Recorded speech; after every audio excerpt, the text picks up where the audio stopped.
Hello and welcome. Here in Ghana, we live in a democracy, and a democracy operates on the basis that there is room for choice all the way up to selection of government. This implies that the legislature must itself provide an opportunity for various views to be heard throughout the term. These views should not encompass not only those on the government side, but also those on the opposing side to the policies underlying ways of operation. Or in the words of the late Koboduse Kebi, Kebi, the lawfully elected representatives of the people must be able to present and discuss alternative policies, options, even if they are not part of the government and do not have an immediate way of making their plans succeed. Unfortunately, in Ghana, either you are with the government or you are pulling it down. At least that's what it looks like to me. Maybe I may be wrong. Maybe the opposition parties in Ghana truly have been good to the people and are working to the heart and doing what they are supposed to do. Or is it the proverbial propose nothing, oppose everything, and pull the government down? We're here to discuss, and with me in the studio is Dr. Ransford Jampo, Senior Lecturer of the Department of Political Science in University of Ghana, Legon. When we come back, we're talking. My name is Nanansa Kwaw, and this is PM Express.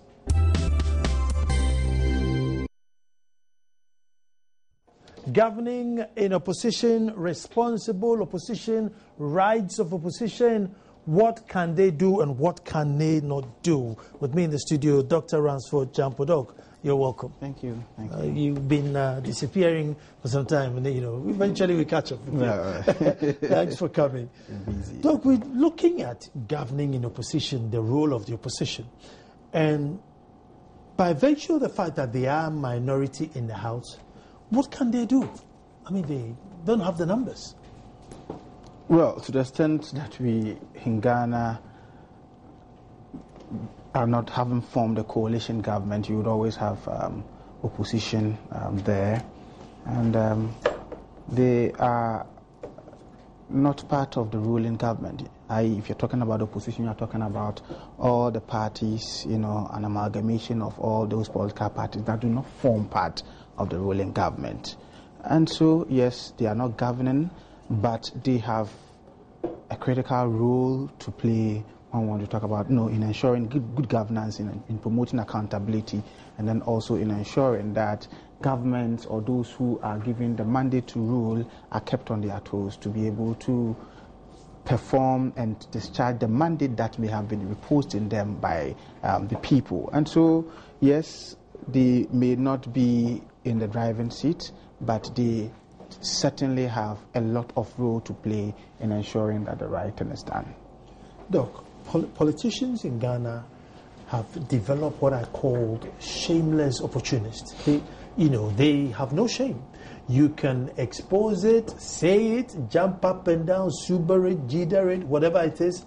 They'll turn up at work this next day in their same cars, in their same suits, with no shame, at all whatsoever. And indeed, they would even go from platform to platform to find a reason to sugarcoat some of these things. So, in such a position, what does the opposition do? Go to court? No, not necessarily. I think the opposition has not really lived up to expectation, and because of several challenges that maybe we will go through in the course of our discussion. But there's a way of letting, or conveying your message such that it becomes so convincing and nobody will be able to resist. But what has plagued our country is the fact that the opposition suffers from what I refer to as the opposition disease. They are always opposing everything, as you rightly indicated, not proposing anything, and criticizing virtually everything that comes from the ruling government. Once it's not coming from their camp and it's coming from the ruling government, it must be wrong. And these are some of the things that we deal with at in level 100. I mean, we tell our people, students, is the opposition just there to oppose? And they are able to come out with other concrete and tangible equally important, functions or role that opposition in all democratic dispensation play to augment the powers and functions and the role of the ruling government. And so it is important that we appreciate the fact that they are not just there to oppose, and if you are to make any serious influence in what government does, there is a way to present your case such that it becomes so convincing. Otherwise, then we live in an era where the maxim is the opposition can always have its say, but the ruling party would have its way. And that does not advance the cause of democracy. And so to be able to sound convincing, or to be able to be convinced, to be convincing, and for you to be taken serious, the criticism and the work of the opposition must be done in a very objective manner. Criticisms must be constructively leveled, i.e., you don't just criticize, but you criticize and present alternative positions. That, well, this is how you're doing it, we think it is very wrong, but this is how we think must be done. In other jurisdictions, the opposition play a role of actually going out of its way to conduct research, okay, and making its finding available to government as to how they think things can be done. Okay, but we live in a country where even if the opposition is able to conduct any research, they prefer to keep it and not to lay it bare or put it at the doorstep of the ruling government. Take note that political parties are formed and their ultimate objective is to capture political power. Capture political power for what? To rule, to better the lots of the people. And so if a government is elected and it is for some reason unable to deliver on its promises and to discharge the mandate that may have been imposed in it by the people, the opposition, as a responsible opposition, must have every role, every right to also assist and not just to criticize without proposing anything. That is what I refer to as opposition disease. Is the opposition then not hands tied in the back that, well, then I'm just going to be here feeding this guy with my statistics? He goes ahead, implements it, look good in front of the electorate, so that I'm a forever responsible opposition and he's forever a responsible, ruling government. No, I don't think so. It happens in some other jurisdiction. I don't think voters are that undiscerning. I mean, they know what goes on. If there is always a crisis, or there is always an issue and the government is unable to conduct extensive research as to how to unravel or solve the issue, and then you have those who are not in government always feeding the government with the advice, and technically, in a very straightforward manner, it shows that somebody is being competent, somebody is being incompetent, and so one giving the mandate to choose who should rule, the voters will be discerning enough to know who to give their mandate or their power to. And so, in my view, helping the government, we are not saying that you should always be there turning yourself into the research department of a ruling government. No, but particularly in times of national crisis, the opposition is not there to oppose. The opposition is not just supposed to be there to fold its arm and say, well, you are in the driving seat and so go on and solve it.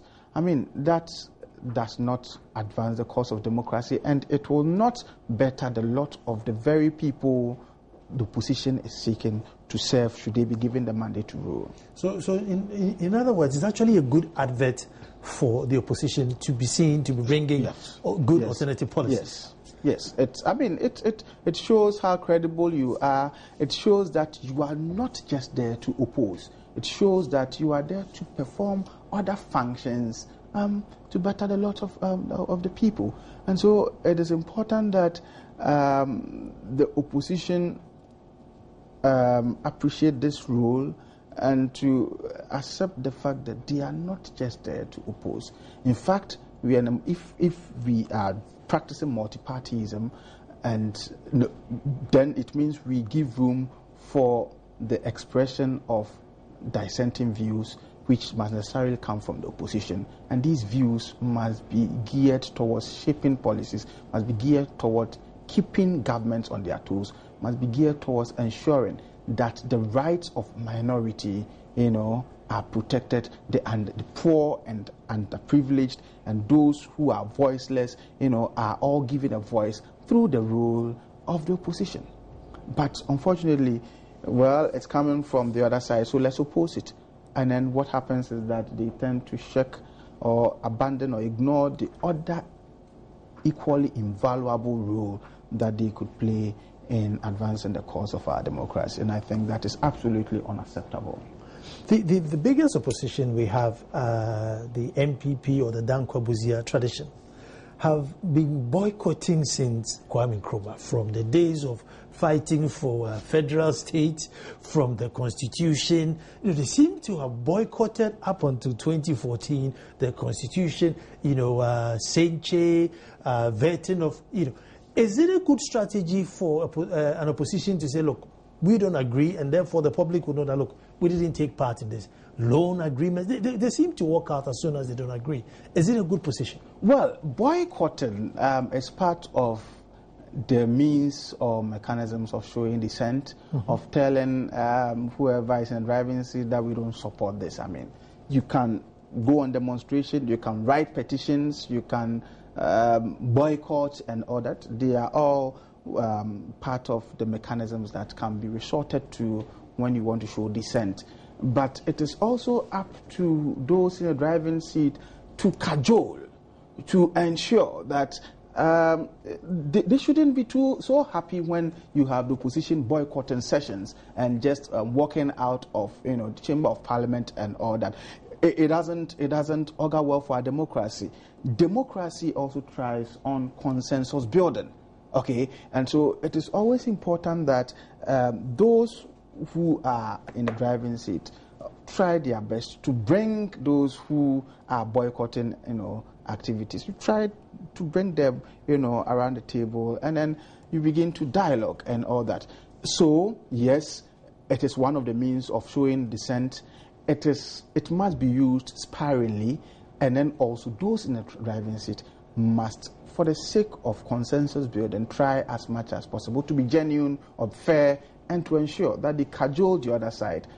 Let them, sit with them around the table, listen to them. Because democracy, yes, one of the features is majority rule, the views of the majority, but then also it also calls for the respect of the interest or the views of the minority. And so as much as possible, the views of the minority must also find their way in those of the majority, so that you may have a holistic position being presented and oftentimes being adduced. So I don't support the fact that oftentimes you would have people boycotting events, but the point is those who are in the driving seat must also sit up and to also demonstrate political maturity and demonstrate their preparedness to tolerate and to work with others. I mean, if you genuinely demonstrate some of these tendencies, then it becomes difficult for the opposition to always boycott. Because, with most of the things which they have boycotted, they eventually come back to Parliament, the law would have been passed, and then either, you have to abide by the rule or face the consequences. A loan has been, contracted and we all have to pay, or a constitution has been passed and we all have to obey the law. So even though you have the right to walk out, you come back and then the law is there for you to obey. So I think the walking out one too many. Well, I mean, you can put it that way, but the fact is that, like I said, it's a way of showing dissent, and you can't take that away from them. I think what we can say is that they should also be choosy and circumspect, and not to also be happy that frequently look at this, the boycotting of the vetting of ministers by the opposition. It was absolutely unacceptable, because they are there to ensure that the right caliber of people are selected to lead and to govern and to head our various ministries, departments, agencies, and all that. So if you decide that you are going to boycott that process, then anybody can be thrown to S, and at the end of the day, it affects Ghana, the very country they are seeking to govern. And so if you don't have the right caliber of people, at the helm of affairs, they end up messing up, and tomorrow if you are in power, you may have the arduous task of fixing it. And so it's important that, yes, even though, like I indicated earlier on, it is one of their means, of showing dissent, that option may have to be used. They have to be frugal in exercising that option. I'm going to take a break here, and then I want to pick on Doctor's argument that the ruling party should do and cajole so that the minority would sit so that we judge on whatever law they are passing. But because we are so divided and we are never going to do that, should we increase the numbers that can be accepted to vote to, let's say, you need 80% before you could pass a law, which means that then they are forced to now cajole, or that can never happen? Stay tuned. A second. Well, governing in opposition, is it difficult or is it hard? But just before we went on the break, I was talking to Dr. Ransford Gyampo, and I was just trying to find our doc. You see, because we are so sharply divided, indeed we call ourselves political opponents. We actually call the white people developmental partners, and we call each other political opponents. Wrong psyche to start with. So, if we're going to pass a law, and I'm saying that should the state or should the constitution then says that, look, you need a certain amount, which by all means you then need to go across the house to ask that some people help you pass this law. Otherwise, it's just going to be let the yes say yeah, let the no say no, where the yes have its case closed. And then the loans will be going and going and going until, it's time for the others to rule, and then the status quo remains. Can that be? Well, for certain critical constitutional issues, that the law requires that you need a 2/3 majority in Parliament before they could be, a vote, if taken, could be, accepted as representing the views of parliamentarians. And in that case, the ruling party that may have a simple majority may be compelled to reach out to the other side of the political divide so you can work with them. But generally, it's been a simple majority, so ruling parties, have oftentimes used their numbers to bulldoze their way through some of these things. And don't forget that since 1992, the one who won the presidency has also constantly dominated Parliament. So we are yet to experience how it would look like if you have a hung Parliament, or a Parliament that the ruling party wouldn't have majority. But to think about legislating that to the effect that, for every decision to be made, you need, let's say, an absolute majority. More than 50% or 75% or 70% or 80%, as you want to put it. I mean, that may be also a little bit problematic because we are quite divided, and you may have an opposition that may swear that I'm going to make this country ungovernable, I'm going to make sure that I bring this government to its knees, and we're not going to cooperate with them. If that happens, then they take an intransigent position and it becomes difficult for you to get them on board. So my own recommendation is that let the status quo remain, but let those who are in the driving seat develop the culture of working with others, and let them mean business when they want to work with you.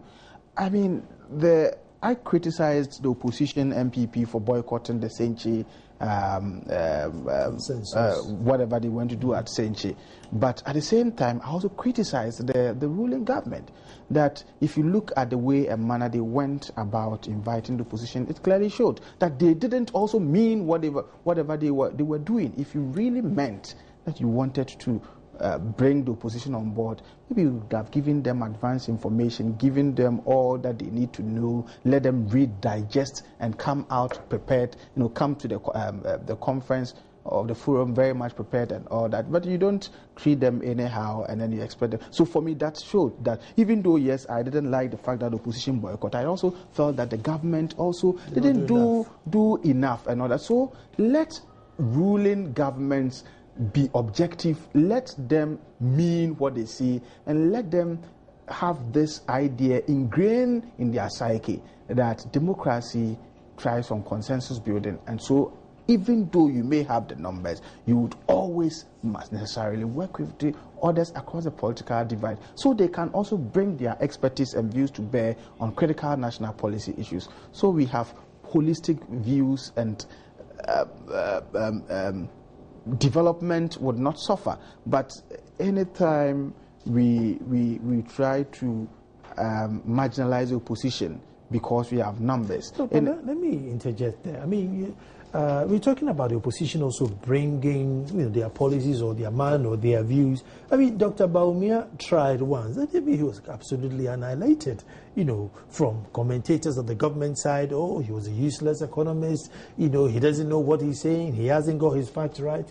And then Professor Kwesi Botwe comes and almost agree with a majority almost of the things which Dr. Bawumia said. And now the argument is, so even though he agrees with most, what are the things they disagree with? So, I mean, it's like we can't seem to pick anything positive. Yeah, but that is what I said earlier. I mean, the opposition must always have its say, but the government will have its way. Mm-hmm. And so even if the opposition is making a lot of sense because it's coming from them, you think it must be relegated to the background. You shouldn't treat it with seriousness and all that. But that cannot, going forward as a nation, be our posturing.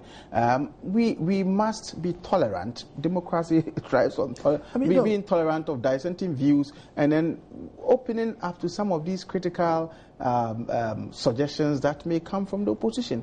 Otherwise, then we may not be helping our nation. Because what I'm saying is, if there was another doctor in the opposition who was maybe very good at health and therefore wants to come and give another lecture on health, he may think twice, thinking, hold on, I'm doing this based on research and good faith, but who knows what would happen to me the next day? I might be insulted or run down, and then you tread kill. Yeah, but that's, well, I mean, these are some of the symptoms of a fledgling democracy. We are just an electoral democracy, and so sometimes some of these things you would expect them. But that's why you and I are also here. We keep advising and exhorting the government that you can't do it all by yourself. You need all on board.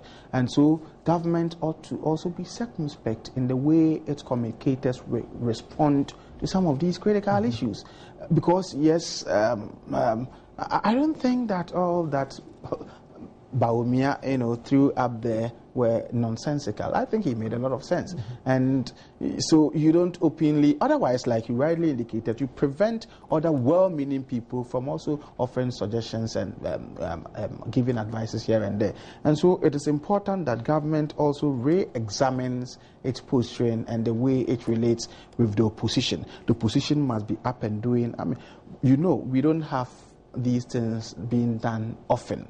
Once a while, you have one leading figure of the opposition giving a well-researched paper, but you don't. But if the opposition is able to strengthen itself very well and will be able to do some of these things, presenting policy, critiquing and presenting alternatives at all times, I think gradually we may be able to force this culture ingrained in our psyche that the opposition also has a role to play, and then they must be listened to. But it will take a long time before you get another leader coming from the opposition to make certain, come out with some of these lecture series. And I think it is all important for us to continue to dialogue and to see how we can help the opposition play the role it is supposed to play in the body politic. They are not, as I indicated earlier, just there to oppose. They must be able to do some of these things, present policy alternatives. One key challenge, I must admit, apart from the fact that sometimes ruling governments will treat them with contempt and with a pinch of salt, is that some of them are also broke. And once it's winner takes all. Once you lose everything. And so you are unable to conduct research, serious research, and so you just keep yourself ready for the next election as if the opposition just functions as merely an election machine. No, they don't do that. And so that's the reason why it's been argued, and I know the IEA Ghana Political Parties program drafted a bill like that, public funding of political parties. It doesn't seem quite popular But we should know that better political parties churn out better political leaders. If you want the opposition to also play their role in between elections, if you want the opposition to function beyond elections, you want the opposition to upset themselves and to play a role not merely as election machines, then we should be thinking about some condition fund. But I know the idea may not be right for now because we're going through a lot of challenges and all that. But as we continue to examine the role that the opposition is playing, we must also be mindful of the fact that most of them cannot do. In other jurisdictions, the leader of the opposition party is actually paid by the state. He is paid to get an office, and then his assistants, his secretaries. No, he runs a secretariat. You understand? Mm-hmm. That is a country that is so much interested and committed to the role, ensuring that the opposition also plays its role. But we are a fledgling democracy. But like I said, as we continue to examine the role surely of one opposition, more person on the payroll we can afford. Surely one more person. As we examine the role of the opposition, we should be mindful of the fact that sometimes they are not able to also deliver on their mandates as responsible for opposition because they may be broke. Doc, another thing that annoys any ruling government at any particular time is that all of a sudden the opposition become Ghanaians and patriotic. Whereas, a month ago, they were sat here doing the same policies, getting the same petrol, getting the same free houses. As soon as they moved to the other house, the other side of the house, out of the free house, out of the free petrol, then, they realize you are costing the state too much. So as a ruling government, it must be annoying. If I've been in opposition for 8 years, and I've watched you, lived in the same house I'm living in now, free, it's now my turn, and then you then realize that, it's a draining to the state purse. I think it must be very annoying for any ruling government. Well, I know, but how else do you want us to? They have been there before and they know what's there. So all this time you didn't realize that it was bad? Well, so the ruling government must be serious and must be committed to advancing the cause of Ghanaians by refraining from certain things that they do that they know it's not right when they are ruling. And so the opposition may not also find some of these, they may not also copy these things when they also get there. The point is that politicians generally must take Ghanaians seriously. Okay, you don't do X and then you get out of power and then the other party is doing and then you criticize because you've been there before. The point is that they both must be serious. And if we are not doing well as a nation, we should demonstrate commitment to tackling our problems and not to do things that others would come and then want to copy, and then when you get out of power you want to criticize and all that. I think politicians in Ghana must be made to take Ghanaians very serious, because in my view it looks as if both the two main political parties that have either been in power or opposition generally have not treated Ghanaians fairly, because they criticize when they are in opposition, they get to power and they do exactly the same thing or even worse and all that. I think it is not acceptable, and Ghanaians are discerning. It's important that you guys in the media also hype or sensitize Ghanaians about some of these things, that they are taking us for a ride.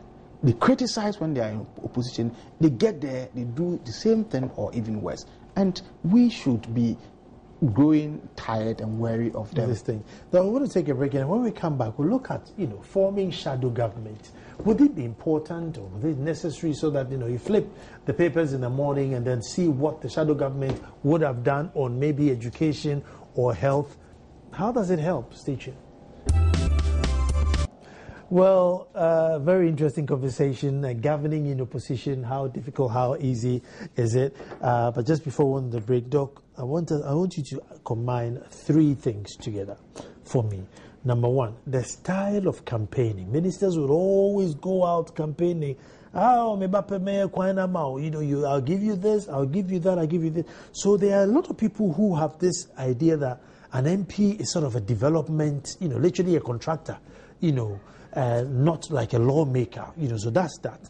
Number two, once they get there, should they form a shadow government, shadow ministers, so that, let's say, if the Minister of Education said something, we need to call his opposite number and ask, look, this is what has happened. How do you react to it? And also, access to state media. Should we give, let's say, every 6 o'clock to the opposition to come and say, look, this policy, this is how we should have gone, or that loan, we don't agree with the agreement. How should it work? So 3 things: the style of the campaign, shadow government, and access to media. Well, it looks as if in our part of the world during elections, people want to be told what they want to hear. And so the politicians always cash in and they say things without even thinking about whether those things fall within their mandate or remit, or whether they will be able to do it or not. If you don't tell the people anything, the other party comes and say a lot of things and then he wins. And so people mount political platform, and even though members of parliament are not supposed to be agents of development, directly, they say all manner of things, and that practically they are unable to accomplish. And these are some of the tendencies that have led to some negative, sometimes derogatory but deserving perception that politicians are liars and all that. It's important that we continue to sensitize our people that some of the things that you demand that members of parliament do, some of the things that sometimes members of parliament tell you, they are not really able. What can he do? He doesn't construct. He can just facilitate, liaise or link with the one who is in charge at the appropriate ministry and ensure that a road is constructed. But they can't do it on their own. They are supposed to be in parliament to effectively represent your interest and to deliberate on issues on your behalf. But some of these things that they see, it's important that we alert or we sensitize people, that you don't expect them to tell you some of these things. They say that, let them know that it can be possible. Mm-hmm. Again, forming shadow government, yes, it's important. If you have a shadow minister of finance, the finance minister gives his position on an issue, he also comes to give his position on that issue. That would mean that that person would have to be able to conduct a lot of research, to be able to debunk or affirm whatever is being said. But like I said, being in opposition, as one key politician once said, is a hell. And so how are you able to conduct this research to be able to generate enough facts to counter or agree or disagree with what may have been thrown out there? So practically then, if they have some money, well, let's keep it and wait for the next election, so we can campaign with that money and not to go and do research and all that. For research, should the state at least allow that? Because in the long run, the state will benefit. I don't know. Well, the state, why not? If you're able to conduct research and then you advise the state, sometimes they can take a few things from what you're saying, but then who pays for the cost of that research? We are in an era, like I said, that public funding of political parties doesn't seem popular. But again, the politicians, when they are in opposition, they cry for it. When they get into power, they think it is a dangerous weapon and arsenal that may be given to a political opponent. But the point is that we should do something about how our political parties exist in between elections. If we really want them to be active and proactive, otherwise, we'll continue to criticize them as being lazy lazy people. To state media, should they have access to state media? Well, you give them access if they have something credible and meaningful to say, if they are not just going to be there to just oppose. I think we should be tired of sometimes just mounting a platform to just say anything because you have to be heard. If they have something meaningful and substantial to say that would help advance the cause of our governance system, why not give them access to the media? But if they haven't done any research, if they are just going to oppose for opposing's sake, then I think it may not be necessary. Waste that time. Doc, let me deviate a little bit, and but still in government, and that's the deputy ministerial roles. We've seen a lot of reshuffling. I personally think a deputy minister should be collecting data and research for the substantive minister to work with, because you call a deputy minister today to talk to them and they say, oh, I have to ask my minister first. Can you come into the show and do something? Oh, I need to find out with my minister first. So if you can't do anything unless the minister says so, then I think we should just let them research and gather data for the minister then to work. I don't know what that's how the arrangement is. A deputy minister's role is just like the role of a vice president. Vice president's role is given to him by the president. A deputy minister does what a substantive minister asks him to do. And so if you get a substantive minister who is dictatorial and doesn't like you, you just be there and you may do virtually nothing. But in other jurisdictions, it's the deputy ministers who actually do the work. The minister may just be a political figurehead representing the party's interest in a particular ministry, but it's the deputy ministers who actually do the work. But I don't think. Look at those days where you had D.S. Boateng as a deputy minister or a minister. You had Ibn Chambers as a deputy minister. Those days that you had people like, mention them. These were people who had accomplished a lot and had a lot of experience, and they could bring their expertise to bear on governance. But unfortunately, yes, even though I'm an advocate for youth participation in governance and all that, I think you need people who may have also learnt their ropes a little, who may have also garnered some experience, people who are actually going to assist and augment the work of their substantive ministers, so that, we can move forward, but we don't just appoint just for appointing sake. I think that is a great disservice for Ghana. Let me go back into Parliament, and those are parliamentarians who are also ministers. Should we separate it, keep them in there, discuss laws and laws? Opposition is saying that, in the last 6 years, government has borrowed 16 billion, extra and added it onto our debt. They were sat there, maybe they were out the day they were being passed. I don't know. Should we leave them in there to discuss, or should we let them play? Just 1 minute so we... for the sake of constitutionalism, if you are talking about constitutionalism, you are talking about fettering the powers of the executive or those who have power. It is important that Parliament plays a role as a countervailing authority over the powers of the executive. If you fuse the two, the executive and the legislature together, you can't get constitutionalism. You can't get that countervailing authority, because you are in Parliament and you're looking forward to being appointed a minister. You know how Bagbin and Tia Akulgo and then the rest were criticizing the Mills administration. The moment they were giving ministerial appointment, they kept quiet. And all that. And so, if you want Parliament to continue to play its role as a countervailing authority to the powers of the executive, then it's important that you separate and let the executive play its role as executive. Let the legislature play its role as a legislature. And I think we'll be able to put some checks and balances here and there. Doctor, thank you very much. That's Dr. Ransford Jampo, Senior Lecturer, Department of Political Science, University of Ghana. This was PM Express, and as I always say, thank you very much for watching. Tomorrow, we'll be back to do it all over again.